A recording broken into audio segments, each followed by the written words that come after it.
Dandruff एक ऐसी समस्या जो सर्दी में सबको परेशान करती है। किसी को थोड़ा परेशान करती है, किसी की ज़्यादा ख़ारिश बढ़ा देती है और किसी के कपड़ों पे पूरी स्नोफॉल कर देती है।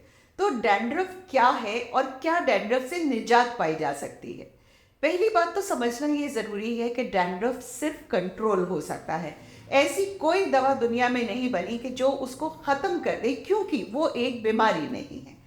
जो हमारे शरीर के ऑयल ग्लैंड्स होते हैं, जिसे हम सेबेशियस ग्लैंड्स कहते हैं, वो ऑयल प्रोड्यूस करते हैं और उनकी जो डिस्ट्रीब्यूशन है वो है face, V of chest, upper arm, back and scalp.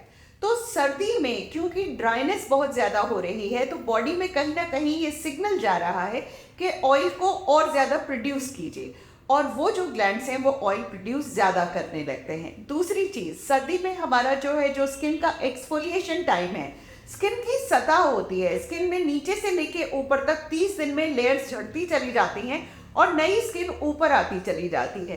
सर्दी में ये जो प्रोसीजर है ये फास्ट हो जाता है, तो जो चीज़ 30 दिन में हो रही थी वो 15 से 20 दिन में होने लगती है। तो आपकी स्कैल्प पे हमेशा एक डेड लेयर ऑफ सेल्स जमे रहते हैं।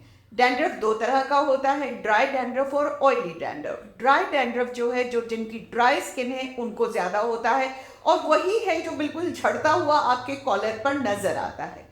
ऑयली डैंड्रफ उन लोगों को होता है जहां पर ऑयल फ्लेक्स जो हैं, ये जो फ्लेक्स हैं ये एक दूसरे से जुड़ के और वहां पर चौड़े फ्लेक्स जमा कर देते हैं। जिनको ऑयली डैंड्रफ होता है उनकी स्किन में भी ज़्यादातर ज़ेरोसिस या सोरियासिस इस तरह की दिक्कतें रहती हैं। करना क्या है आपको?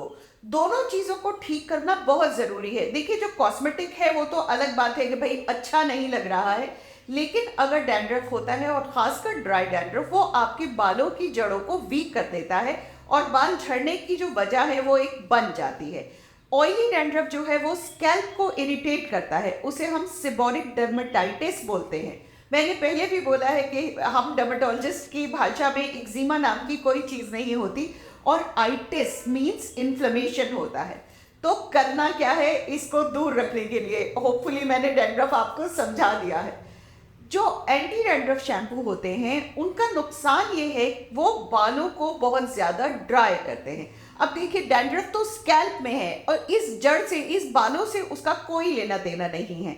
तो कोशिश ये करनी चाहिए कि एंटी डैंड्रफ लोशंस आते हैं, उसको आप सर में लगाइए, अच्छी तरह से मसाज कीजिए और 10 मिनट तक लगाए रखिए। 10 मिनट के बाद गुनगुने पानी से नॉर्मल शैम्पू से उसको धोइए। बाजार में जो एंटी डैंड्रफ शैम्पू आ रहे हैं, shampoo for oily skin, shampoo for dry skin, उसकी कतई ज़रूरत नहीं है।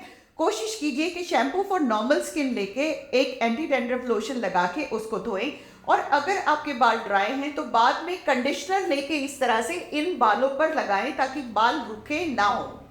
ऑयल मसाज की जहाँ तक बात आती है, अगर आपके बाल ड्राई हैं और आपको ड्राई डैंड्रफ है तो आप स्कैल्प में हल्का सा वार्म ऑयल करके उसकी मसाज कर सकते हैं 10 मिनट तक, और उसके बाद बाल को धो दीजिए। अगर ऑयली डैंड्रफ है तो उसको ठीक करने के लिए विटामिन ए और विटामिन ई खाने की ज़रूरत बहुत ज़्यादा पड़ती है, बिकॉज यहाँ पर हमारे जो सेल्स एक दूसरे से जुड़े हुए हैं उनको दूर करने के लिए भी हमें इंटरनली उसको तैयार करना पड़ेगा। अपनी डाइट में नट्स को शुमार कीजिए, सुपर फूड्स जो हैं, ब्रोकोली है, काले है, ये सब, चिया सीड्स, ये सब सर्दी की सौगात है, इसको शुमार कीजिए ताकि आपकी बॉडी के अंदर का जो ऑयल ग्लैंड है वो तंदुरुस्त रहे और वो ज़्यादा या कम दोनों काम ना करे, सही से काम करे। तो डैंड्रफ से परेशान मत होइए। शुरू में जब डैंड्रफ कंट्रोल शुरू किया तो शायद हर वॉश पे आपको एंटी डैंड्रफ की ज़रूरत पड़े, धीरे धीरे कंट्रोल हो जाएगा। फिर वंस अ वीक इस्तेमाल कीजिए, फिर वो ठीक रहेगा। वंस अ मंथ इस्तेमाल कीजिए, लेकिन आपके बाथरूम से एंटी डैंड्रफ लोशन कहीं जाने वाले नहीं हैं। परेशान ना होइए, डैंड्रफ का सुकून से तरीके से उसकी ट्रीटमेंट कीजिए ताकि आपके बालों की जड़ मजबूत रहे और बाल गिरने का सबब डैंड्रफ ना बने। सर्दी हो या गर्मी, डैंड्रफ का कंट्रोल हम सबको करना ही है।